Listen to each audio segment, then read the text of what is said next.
বৃহস্পতিবার রাজধানীর প্রাচ্য ভারতীয় উচ্চতর মাধ্যমিক বিদ্যালয় এবং পশ্চিম জেলা স্বাস্থ্য আধিকারিক দপ্তরের যৌথ উদ্যোগে সচেতনতামূলক মিছিল বের হয়। মিছিলটি এলাকার বিভিন্ন পথ পরিক্রমা করে পুনরায় বিদ্যালয় প্রাঙ্গণে গিয়ে শেষ হয়।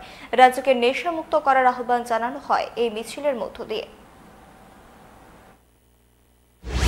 বিশ্ব তামাক বিরোধী দিবস আমরা জানি 31শে মে অনুষ্ঠিত হয়। সেই সময় আমাদের বিদ্যালয় ছুটি ছিল, গ্রীষ্মকালীন ছুটি। তার জন্য আজকের দিনটাকে আমরা বেছে নিয়েছি তামাক বিরোধী সংকল্প ঝাঁটা হিসাবে।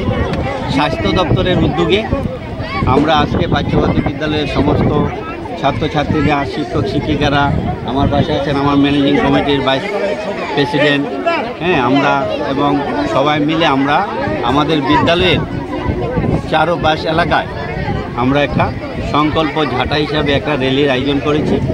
এই র্যালিতে আমরা এলাকাবাসীকে আমরা অবহিত করব যাতে প্রত্যেকে তামাক বর্জন করে, তার জন্য আমাদের এই ঝাঁটা।